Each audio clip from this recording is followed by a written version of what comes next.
everybody. My name is Mamel Quelapio, and my topic is on the knowledge, attitudes, and practices of the private sector in TB care in the Philippines. In the opening, we heard from Dr. Faith Villanueva that the first landmark project that Dr. Thelma Topasky undertook in TB was the 1997 Tv Prevalence Survey, where one of the major findings was that a large proportion of TB symptomatics consult the private sector. So this is just one of the initiatives of knowing what the private sector is doing and what its attitudes are, and the level of knowledge on TB. This was a WHO study that was recently published in one of our local journals. So I will not go through the course objectives. This is my outline, the background of this initiative and the private sector. This will talk about the private hospitals, the private practitioners, and the private laboratories.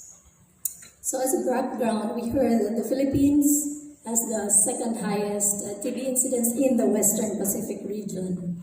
And if we look at the incidence, it's 554 over 100,000 population, and this will translate to 581,000 TB patients estimated. And the notified TB patients as of 2017 were 328,000. So this is a treatment coverage of about 55%. That means there's a huge gap of 45% TB patients not reached by our TB program. For drug-resistant TB, the estimated number is 27,000, and if we look at the notified pulmonary TB patients, the estimated drug-resistant TB patients in the Philippines would be 20,000 a year, and in 2017, 5,600 were notified only, and so that gives us a treatment coverage of 21%, and therefore we have a gap, big gap, huge gap of 79% unreached drug-resistant TB patients. So where are they? Where are the missing patients? This is the onion model that we usually use in the patient pathway, and this talks about, and we heard from Celine, what are the known causes of patients not being found in the program. One was lack of awareness. They don't know that their symptoms are serious. Number two is cost. And in this onion model, this is a generalized diagram that shows that lack of access to healthcare is number one. Poor diagnosis. They do access, but the diagnosis is not correct. Or they're diagnosed, but they're not recorded. They're not reported. And also because there was for a long time no mandate of reporting TB cases in the non-NTP sector, particularly in the private sector. So I just want to show you this article entitled Private Practitioners and TB Control in the Philippines, Strangers When They Meet, and this was an old publication in 2003, which talks about the relationship of the private and public sectors, which at the time did not talk to each other. And therefore, in this particular article, we see that the utilization of smear, which is the primary means of diagnosis for a long time and now replaced by expert, was very, very low. So chest x-ray was the #1 diagnostic tool. And treatment was using various regimens, different kinds of regimens. But a lot has been done about engaging the private sector in the Philippines through the private-public collaboration mechanism. And here is a history of how the private sector was engaged, starting with 1993 with launching the Philippine Coalition Against Tuberculosis, which is the umbrella organization of public and private groups that are fighting against TB together with the National TB Program. And I will not go through each one. in the interest of time, but I'd like to say that in 1999, the DATS Plus project, pilot project, was started at the private sector. This is at the Tropical Disease Foundation by Dr. Thelma Topasi. And a lot has been done. This has been scaled up on a nationwide scale, on a nationwide reach, and in 2011 we also see 12% contribution of notification of TB cases by the private sector to the NTP. This is another finding that in the private sector there is a lot of utilization of TB medicines, and this is outside the NTP. And the main finding of this article was an enormous amount of TB medicines found channeled through the private drug market, such that the quantity of medicines found was enough to treat 250,000 TB patients annually, or 2.5 times higher than the notified cases in the NTP. So I'd like to share with you the findings of this study, which was commissioned by the World Health Organization Western Pacific Region. So this was published in 2018, last year, the Philippine Journal of Chest Diseases. I'd just like to acknowledge all these groups and individuals who helped in putting together these findings. And this is on the background that drug-resistant TB threatens progress in TB control, and so much focus has been on institutions that are under the NTP or within the NTP, but actually we all know that drug-resistant TB care is also happening in the sector outside the NTP. And at that time, there was no strategic information on how MDR-TB is managed outside the national program. So the objective is to collect strategic information and to assess the possible areas of collaboration with the private sector. So this was a cross-sectional study. One-on-one interviews were done, desk reviews, and descriptive and statistical tests for analysis were done. So this study involved 5 regions of the Philippines. Region 3, the NCR, Region 4A, 7, and 11. And we engaged, we interviewed 76 private hospitals and 14 laboratories, private laboratories, and 118 private practitioners. And so one of the findings about the knowledge of the private sector in these facilities that we visited, particularly in the hospitals, shows that there is a high knowledge about the free diagnostic tests that are in the program and the free drugs, TB drugs that are available in the program, 87 and 96% for TB. But if you look at the knowledge about the free services for drug-resistant TB, it was less than 50%.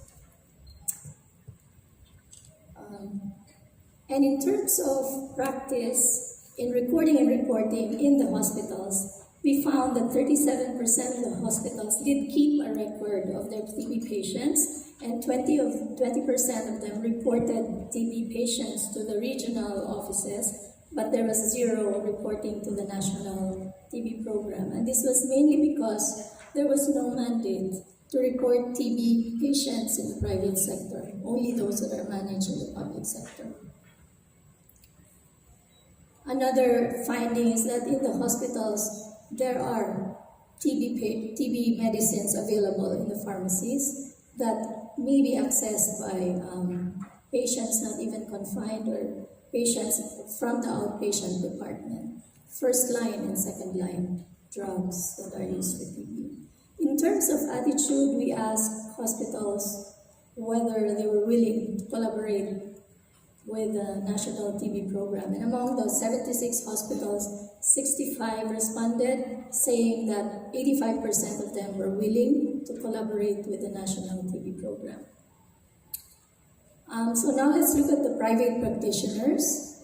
There were 118 that we interviewed, and this was the characteristics. 56% of them were male, 70% were more than 40 years.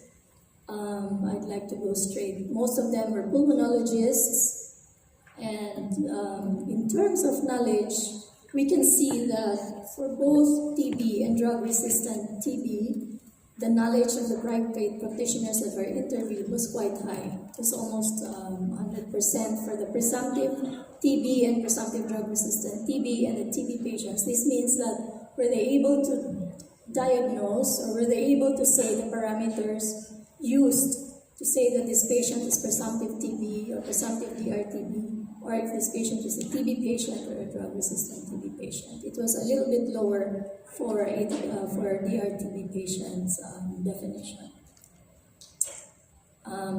In terms of the diagnostics used, so in the previous article that I showed you, 86% of the private practitioners use chest X-ray as the primary diagnostic tool. But in these 18 physicians that we interviewed, 96% used the smear primarily as a tool for diagnosis. Some used it together with the chest X-ray, but all in all, 96% used the smear.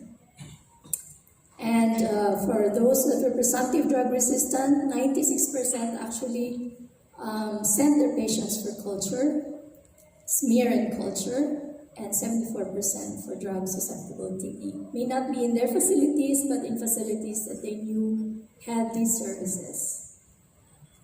In terms of treatment, we can see that as patients became more at risk for drug resistance, we see that the treatment rate among those physicians decreased. So if they encountered new cases, meaning there was no risk of drug resistance, there was a high tendency for medical practitioners to treat them in their own clinics, 92%.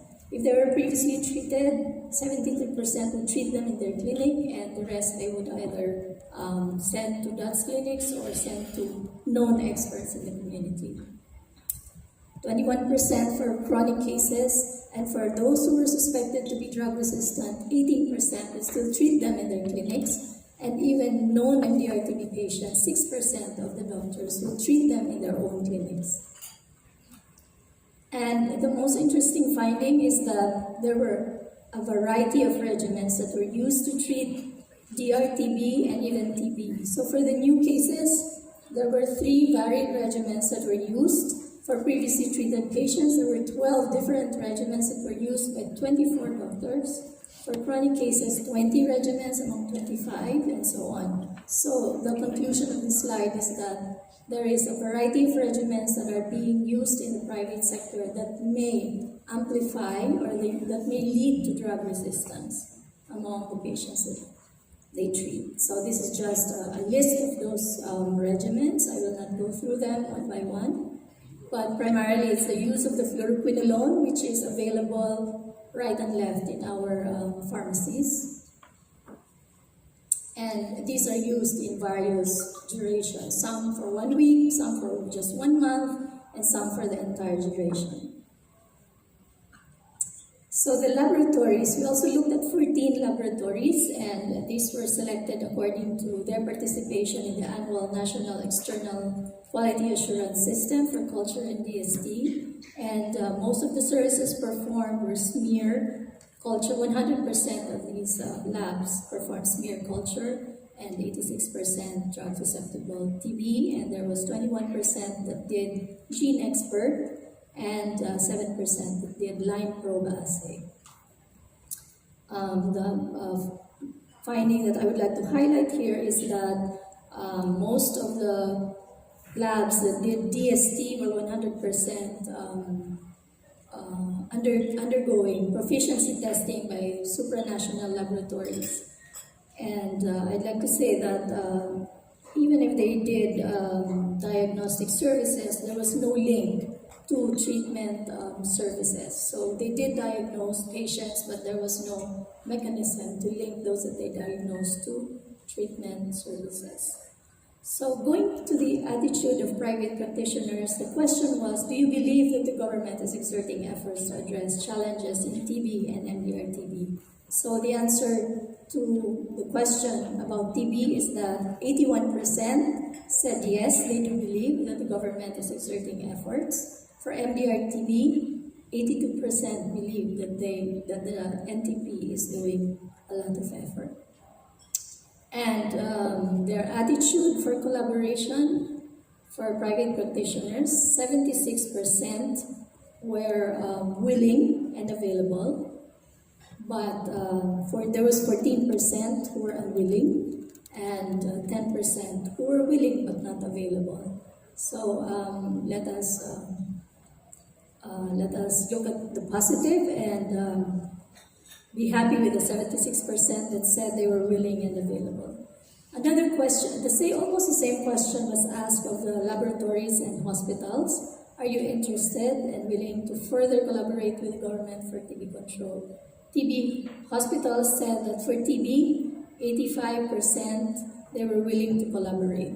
For MDR-TB, it was lower, it was 55% said that they were willing to collaborate for drug-resistant TB initiatives.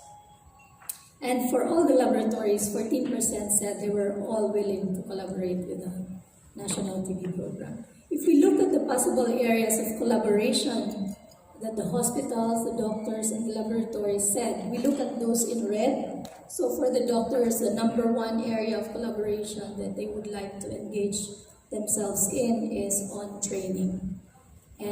For hospitals. And then for doctors, they would like to partner with the Department of Health through advocacy. There are other areas here, but I'm just mentioning the top areas of collaboration. And for the labs, they're very interested in research. So in summary, I'd like to just run down the knowledge, attitude, practices that were found in this study. The hospitals had a high knowledge level of the free TB services. And in terms of attitude, 85% were willing to collaborate with the NTP.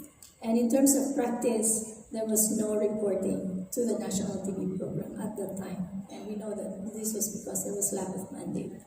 For the laboratories, 100% said they were willing to collaborate with the NTP.